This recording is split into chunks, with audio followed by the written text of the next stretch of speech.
The country's murder count for the year is now 100. Thanks for joining us for the Sunday edition, everyone. I'm Clint Watson reporting tonight. The Bahamas now has a record triple-digit murder rate after the man fighting for his life following that shooting on Thursday in Ridgeland Park died. Initial reports suggested that he did not survive, but police later told us that he was hospitalized and on life support, while the victim, who sustained numerous gunshot wounds about the body, died in hospital last evening. This pushes the homicide count to 100 for the year. Just Friday, the ID of the passenger of the vehicle, who was also gunned down, was released. He is 32-year-old Clayton Damiel Smith, that is. Now, this latest victim's ID has not yet been released by police. In other crime news, a male, a female, and a toddler escaped serious harm after they were shot in the Nassau Village area last night.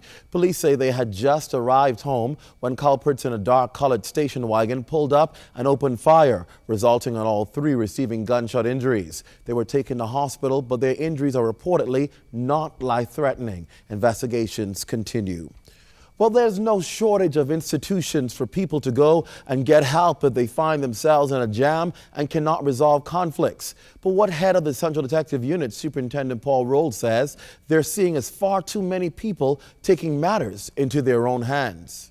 That is unacceptable when persons want to mete out justice for themselves.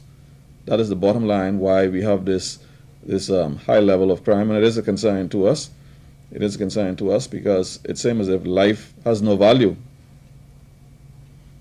And until persons learn how to resolve these conflicts and deal with matters and to show respect for the established institution in this country that has been set up to deal with law enforcement. Now, Rolle disagrees with the notion that a lack of police presence is fostering a crime-filled environment because he says they are out there.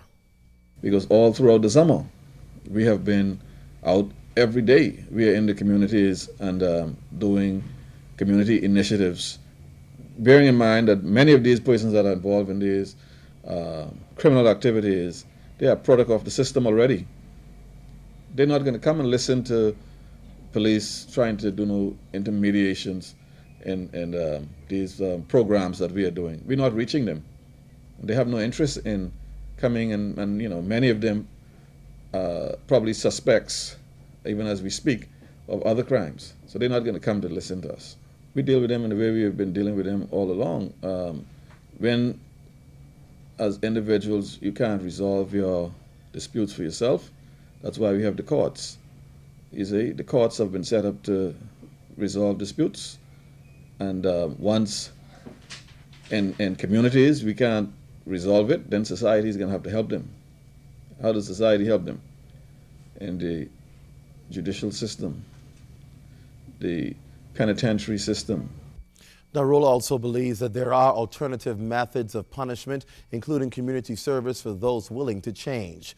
Well, with a number of the country's murders linked to unresolved conflict, Bahamas Christian Council Special Projects Officer Bishop Leroy Emmanuel is calling on young men in particular to learn how to resolve issues in a peaceful manner. I want to say to the young man, if you have a problem, find someone that you can talk with. Find your pastor if you have one, or find someone. There is someone out there who you can sit with and talk and resolve your problems. We are hurting our nation. We are hurting ourselves. We are hurting our people. And as the president said, I wonder if some of these persons realize what damage they are doing to our nation and to our people, even themselves. Well, with 100 murders on the record books this year alone, it's not all bad news. There are some young men making a difference. A small group of reformed gang members of the United Against Crime, Street Legends, and Teen Challenge are once again making good on their promise to not only lend a helping hand to those less fortunate, but to become productive citizens in their communities despite their troubled criminal past. Ledaunne Davis tells us more.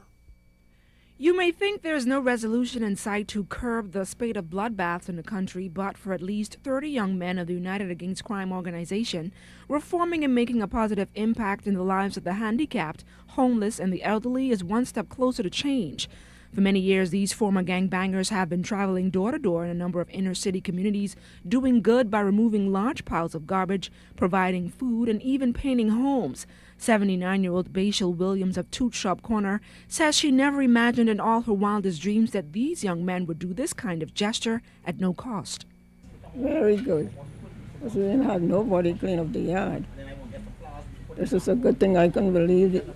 All these people cleaning for nothing. A compliment that's well received.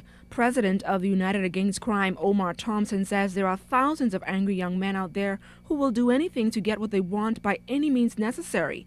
Thompson says living a life of crime can have some serious repercussions. There's not a dollar given out yet, but we have a whole bunch of guys, as you can see, still working. And we pushing, all of us are all greasy up, but it doesn't matter, because we're fighting for the cause. Ladies like Miss Basil, we're going to go into Baintown, we're going to go into Yellow Elder, we're going to go into Seven Hills, we're going to go into different areas, and we're going to put our resources together, our trucks. You know, we done pull out, but 3-4 trucks are dirty ready, and we got another 3-4 in the back.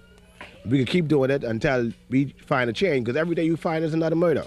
Teen Challenge President Eric Fox says this cleanup initiative is one way of keeping young men off the streets and into something positive, as 100 murders in the country is one too many. So we've decided we're going to come together on this day. We're going to watch some grill, some food for the people, and we're going to all get together as young men. All of us come from a background of different criminal activities, all of us somewhere or another. But we have decided we're going to make some change to change this nation and to show other young men that if you work hard and if you put your hand to the plow and if you want to do the right thing, you know, you need to persevere and then get it done.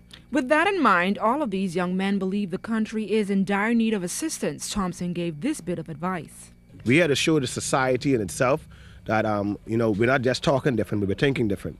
And we want to also say to the government, you know, if you guys, as who govern our country, if you decide to come together as we did, as you to keep saying that we are former gang members, okay, fine, we take that title.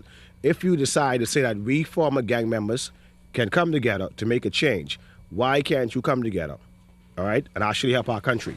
Officials say they will continue to partner with the CEO Network and the Ministry of National Security on a number of other initiatives planned for 25 constituencies. Meantime, an anger management class is expected to come on stream in the future. Ledaunne Davis, ZNS News. On to another tragic story tonight. Investigations continue into that deadly fire in the Domingo Heights area after 11 last night. Police say 2 children escaped harm, but a baby died in that house fire. When firefighters arrived on the scene, they met the apartment complex engulfed in flames. Fortunately, 2 children ages 9 and 5 made it out, but the 9-month-old baby was trapped inside.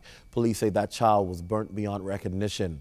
Authorities are trying to determine the circumstances surrounding this tragedy.